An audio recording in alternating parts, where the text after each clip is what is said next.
I'm not good at fishing. Not only do I not have the patience for it, I also like to talk way too much, which makes for a great YouTube channel but a terrible fisherman. Fortunately, I don't need to go outside or shut up to catch a mackerel or a salmon or whatever it is people fish for these days. No, I've got Nintendo games to satisfy my fishing needs, and today we're taking a look at several Nintendo series to see how they handle this peaceful hobby. Pack your Nintendo Switch fishing rod controllers and follow me. What do you mean you don't have a Nintendo Switch fishing rod controller? Didn't you buy the Switch port of Bass Pro Shops to Strike? Alright, well, for the few of you missing out, this game is a port of a, surprise surprise, Wii game from 2008, which was ported to the Switch in 2018. Just like the Wii game originally did, it came bundled with a peripheral to make your Joy-Cons work as a fishing rod, which can now also be bought separately to be used with the apparently long list of fishing games on the Switch. The controller was undoubtedly inspired by the Nintendo Labo Toy-Con fishing rod, which was released around a year earlier as part of the Variety Kit. Like all Nintendo Labo kits, it also came with a little minigame to play, where you put your Switch in a holder horizontally while it displays your hook underwater. I've never tried it, but it looks cute enough. I've definitely seen worse. But I promised you Nintendo series, so I suggest we shift our focus over to Animal Crossing, the one that incorporates fishing the most. Ever since the series debuted as Animal Forest on the Nintendo 64, fishing has been a core part of the villager experience. Any creatures reeled in can either be sold for bells or donated to the museum, where Blathers puts them on display in the aquarium. For me, the museum has always been one of the most fun parts of the series, so I always try to keep up with what might be swimming through my town whenever I play. Animal Crossing towns feature different bodies of water, like ponds, rivers and the sea, all of which result in different creatures caught. Like many other things in the Animal Crossing series, the real-life time of year also plays a role. For example, frogs, my favorite kind of fish, can only be caught in ponds during the summer, while the oarfish can only be found in the sea from December to May. Each fish has a different size and reaction time required to reel it in, although players can also obtain silver and gold rods that make catching a fish a lot easier. Aside from aquatic creatures, it's also possible to scoop up a piece of trash, like a worn down boot or an empty can. While those were useless in the earlier games, New Horizons allows them to be used in several crafting recipes. It's not exactly my favorite set of furniture, but I do like the Lunar Rover, and the tire stack and trash bags are perfect if you want to make one area of your island feel like the bad side of town. Speaking of trash, let's talk about how fishing works in Pokémon. It's a little harsh maybe, and I absolutely have no clue whether this is a hot take or not, but I've never been a fan of how Pokémon handles fishing. For me, one of the core things that make these games fun, especially during a first playthrough, is wandering on a new route and finding out what kind of new, strange creatures can be found there. When fishing, I know exactly what I'm gonna get. A water type. 9 times out of 10 with a design based on a fish. It's just not exciting anymore. However, one thing fishing did do right is give us one of the rarest bang average Pokémon of all time. The infamous Feebas hunt in the Generation 3 games Ruby, Sapphire and Emerald. Although these were the first games to ditch the gotta catch 'em all tagline, Kid Me didn't get the memo and was determined to complete my Pokédex. That is, until I read the Cerebi page on how to catch Feebas, and just didn't get it. I saw the words, but I just could not understand what they meant. But now, to prove to you all I've grown as a person, I'll explain how to catch this thing. So, Feebas can only be found on Route 119, one of the largest routes in the game, containing a river comprised of about 400 water tiles. 6 of those tiles can possibly contain Feebas, all others are duds. These tiles are completely random per save file, meaning you and I will have different tiles that Feebas can be found on. These 6 tiles can also contain other Pokémon, meaning you have to fish each one repeatedly in order to make sure it isn't one of the Feebas tiles. So, finding a Feebas in Gen 3 requires a great deal of patience and determination, which does mean, I guess, that it captures the essence of fishing better than any other implementation in this video.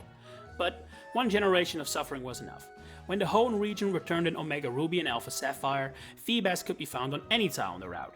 These remakes were actually the last games to feature free fishing in any tile of water the player wanted. Starting with Sun and Moon, you could only fish in predetermined fishing spots, and from Legends Arceus and the new open world formula onwards, fishing seems to have been retired altogether. I won't really miss it, but I would be lying if I said that the idea of a Pokémon with a Feebas level rarity in an open world environment didn't sound really cool. Something to consider, Game Freak. While Pokémon dropped fishing on the Nintendo Switch, Fire Emblem saw their chance and decided to adopt it in their 2 mainline games on the console. Both Free Houses and Engage feature fishing as a little side activity you can do in the main hub areas of the game, Garreg Monastery and the Somniel respectively. Now, if I've got my finger on the pulse of the Fire Emblem community correctly, not only can I feel their heart rate race whenever Edelgard is mentioned, I can also sense a feeling they don't like these additions to the game very much. We are not the same, however, as I personally find these base of operations kinda areas absolutely amazing. Don't get me wrong, I love the strategic and high stakes core gameplay of Fire Emblem, but these peaceful, explore at your own tempo moments break up the chapters perfectly in my opinion. They're like the halftime in a sports game, low energy but very necessary.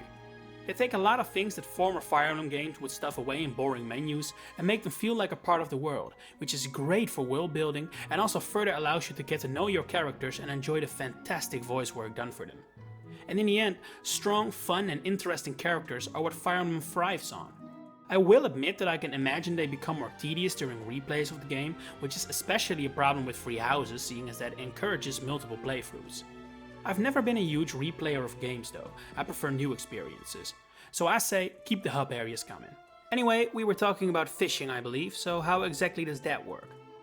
Well, it's just a simple minigame.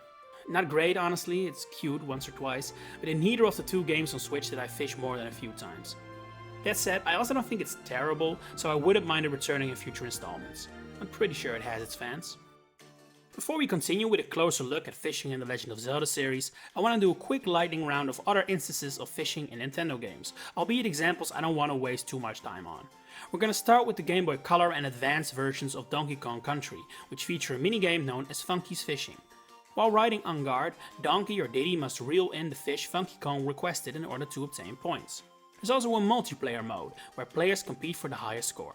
Fast forwarding by around 20 years, we come to Paper Mario the Origami King, which also has a fishing minigame. There are 3 designated fishing spots to be found in the game, where Mario can fish up items, Cheep-Cheeps, bloopers, a toad, and a collectible treasure. What's cool about this one is that after chaining the normal forms, Mario can catch a legendary blooper or Cheep-Cheep that's really big and earn himself a trophy. And then there's also Kirby and the Forgotten Land, which has the flash fishing subgame available. This might honestly be the simplest minigame yet, as all you have to do is the usual quick time event before you can reel in a grand total of 1 fish, known as a blipper, albeit in various sizes.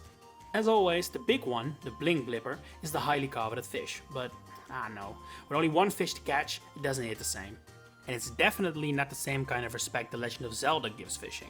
You could honestly fill an entire video with the different implementations of fishing in this series, ranging from Link's Awakening, where you can also catch Cheep-Cheeps and bloopers, to Twilight Princess, which features 2 different types of fishing known as lure and bobber fishing, which are actually 2 distinctly different styles in our real world as well. The game I want to zoom in on here, however, is Ocarina of Time, which is the first game of this video which focuses on weight over species.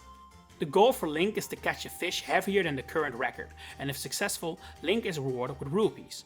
A fun fact about fishing in this game is that when using the Rumble Pack on the Nintendo 64, you can feel it vibrate as a fish is reeled in, which is I think a cool early adaptation of Rumble mechanics. Although it wasn't super popular in Ocarina of Time, fishing was later also implemented for the 3DS remake of Majora's Mask, despite not being a part of the original. This game expands largely on the amount of fish available to be caught compared to Ocarina of Time, which only featured the Hylian bass and the very rare Hyrule Loach. Highlights include the Cuckoofish, the Skullfish, and Lord Chapu Chapu. The fish that can be found in each of the different fishing spots correspond with a different mask Link is able to wear throughout the game. For example, to reel in a Cuckoofish, Link has to become one with his target and wear the Bremen mask. Well, these are all the Nintendo series that feature fishing prominently, at the time of writing at least. It's never too late for F-Zero to branch out. I want to add one more bonus series to the mix, being Sonic the Hedgehog. What can I say, I'm a child of the GameCube. That thing had like 7 Sonic games on it, it counts. And one of those 7 was Sonic Adventure DX, the director's cut that's apparently worse than the Dreamcast version, which must be painful to read when you're that director. And if you are that director, you may want to plug your ears right about now, because the fishing in this game is absolutely abhorrent. I do admire the faith this game puts in it though. Big the Cat, a new character at the time, is introduced specifically to allow for an entire storyline and adventure revolving around fishing, specifically reeling in his missing pet Froggy. Now, I like Big the Cat just fine, his voice acting is so ridiculous it's hilarious, but the gameplay of this section is just not it. It kinda has shades of my experiences with Feebas. I just didn't get how this worked as a kid. But unlike with Pokemon, I could feel it wasn't my fault.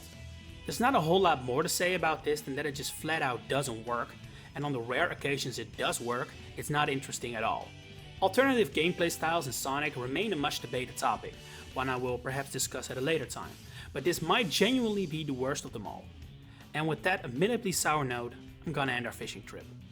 Consider subscribing to hear me ramble about Nintendo more, and for now, thank you for watching.